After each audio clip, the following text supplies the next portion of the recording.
Hello class 9th। Last video में हम functions देख रहे थे। सम और एवरेज फंक्शन हमने पढ़ा था। आज हम देखेंगे काउंट फंक्शन। तो काउंट फंक्शन क्या करता है? काउंटिंग करता है। नंबर ऑफ सेल्स में जो वैल्यूज हैं ये उनकी काउंटिंग करता है। This function count the number of cells that contains the numbers and numbers within the list of argument. तो जो भी लिस्ट ऑफ आर्ग्यूमेंट है ये क्या करता है? उनकी काउंटिंग करता है।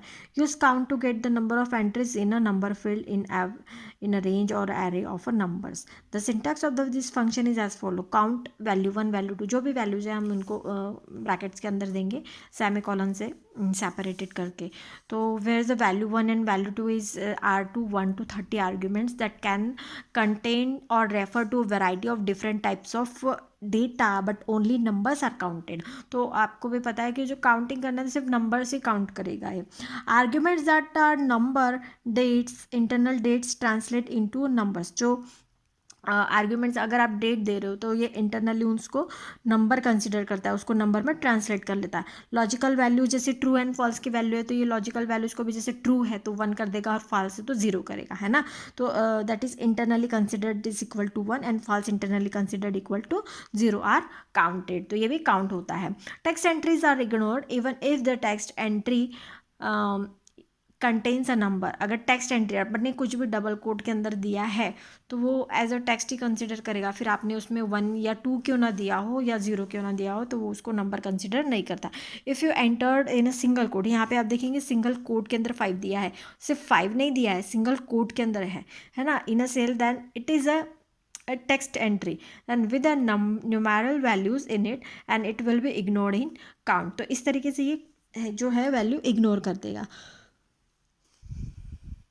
After that count A function. तो काउंट ए फंक्शन क्या करेगा? काउंट ऑल, है ना। It refers to the count all function that simply counts number of entries. तो जितने भी नंबर ऑफ एंट्रीज हैं ये उनको काउंट कर देगा। This function count the number of values in the list argument. जो भी नंबर्स है ये उनको काउंट कर लेता है ना। देन द इसका सिंटेक्स तो आपको पहले ही पता है। तो काउंट का सिंटेक्स होता है सेम वैसे सिंटेक्स होता है लेकिन यहाँ पे काउंट ए लग जाता है। उसके बाद में नंबर्स क्या है? नंबर्स 1 to 30 वो आपकी नंबर्स होंगे, जो भी रेंज होगी वो होंगे नंबर्स और ranges representing values to be counted. उसके बाद जो with count A text entries are also counted. अब पहले हमने देखा था काउंट में काउंट क्या कर रहा था? टेक्स्ट एंट्रीज को इग्नोर कर रहा था, है ना।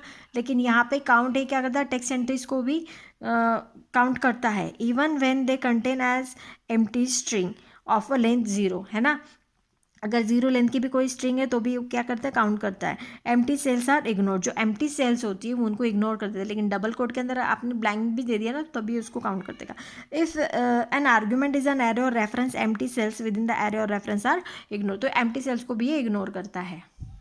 अब बात करेंगे मैक्स फंक्शन की। मैक्स क्या फंक्शन कर देता है? लिस्ट में जो दिए हुए वैल्यूज हैं उनमें से ये मैक्सिमम वैल्यू रिटर्न करता है आपके आगे, है ना।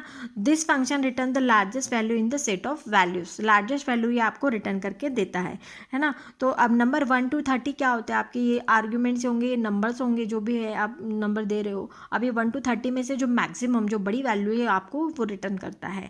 Now you can specify the arguments that are numbers, empty cells, logical values or a text representation of a numbers. Max will consider only numeric and logical values to compute the maximum. तो सब numeric values और जो logical जो true and false की value होती है ये सिर्फ उन्हीं को कंसिडर करता है, बाकी को नहीं। Empty cells or a text in an array or reference are ignored. Empty cells को और जो टेक्स्ट है ये इनको इग्नोर कर देता है। If the text must not be ignored use the max A instead of max. अगर आपको टेक्स्ट को इग्नोर नहीं करना है तो उसके लिए आपको क्या करना पड़ेगा? यूज करना पड़ेगा मैक्स ए फंक्शन को यूज करना पड़ेगा। If the argument contain no numbers max return 0। अगर कोई भी कंटेंट नहीं है तो ये क्या रिटर्न करता है? 0 रिटर्न करता है। एग्जाम्पल भी यहाँ पे दिया गया है। A1 से A5 contains the numbers that is इतने सारे नंबर आपको दिए गए। अब इनमें से बिगेस्ट वैल्यू आपके सामने आएगी दैट इज 27। और इसके बाद में रेंज आपकी दी गई है और 30 पे एक वैल्यू दिया गया तो उसने क्या रिटर्न किया? 30 रिटर्न किया, क्योंकि इन सभी रेंज में से 30 ही बिगेस्ट है। अब मैक्स ए की बात करेंगे। Returns the maximum of a list and arguments including the text and logical entries. Including text and logical entries, क्योंकि max A means max all, maximum all, है ना। ऑल वैल्यूज आपको दिखाता है। Are up to 30 values. अब number 1 to 30 के आपकी ranges की जो वैल्यू है वो विच में इंक्लूड नंबर, टेक्स्ट और लॉजिकल वैल्यू। अब इसमें इंक्लूडिंग हो गया टेक्स्ट भी, है ना। Text is evaluated as 0। अब जो टेक्स्ट है वो किस तरीके से इवेल्युएट हो रहा है? किसी भी टेक्स्ट के लिए 0 इवेल्युएट होता है। Logical values are evaluated as 1 as true and 0 as false. Here are example of max A. अब मैक्स ए में आपको दिख रहा है 2, 6 एंड 4, तो ये क्या रिटर्न करेगा, 6 ही रिटर्न करेगा। उसके बाद में यहाँ पे देखिए एक रेंज दी है, अब B1 से तो B3 तक की। अब इनमें क्या रेंज, इन रेंजेस में क्या वैल्यू है, B1 में -1 है, B2 में -2 है और B3 में एप्पल है। तो एप्पल, अब ये जो टेक्स्ट है उसको क्या कंसिडर करता है, 0 करता है। एप्पल को क्या रिटर्न कंसिडर करेगा, 0 रिटर्न करेगा। Apple is return as 0। The values of the text is, any text is evaluated as 0। तो कोई भी जो टेक्स्ट है वो यहाँ पे 0 एज इवेल्युएट होता है ना। तो ये क्या रिटर्न करेगा, 0 रिटर्न करेगा। उसके बाद में मैक्स 0 एंड ट्रू। अब देखिए, अब 0, अब ट्रू की वैल्यू कितनी हो जाती है, 1 हो जाती है, और यहाँ पे है 0, तो क्या रिटर्न करेगा, मैक्स मतलब ये 1 ही रिटर्न करेगा, आपको भी पता है। उसके बाद में मीन। अब मीन मतलब क्या, मैक्स की तरह ही होता है, लेकिन ये क्या करता है, मिनिमम जो छोटी वैल्यू है उसको रिटर्न करता है। बाकी सिंटैक्स पूरा सेम है, लेकिन आप मैक्स की जगह क्या लिखोगे, मिन लिखोगे, है ना। The function returns the smallest number in the set of values.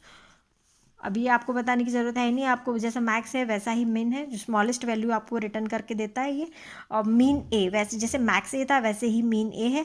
तो लेकिन मैक्स ए में आपको पता ही है, मैक्स ए में आप क्या करते हो, आप उसमें टेक्स्ट भी दे सकते हो, लेकिन यहाँ पे क्या करना पड़ेगा आपको, यहाँ पे मीन ए देना पड़ेगा, है ना, अगर आपको टेक्स्ट भी इंक्लूडिंग करके लेना है तो। इसके बाद हम इफ फंक्शन देखेंगे। This function returns one of 2 values depending on the test condition.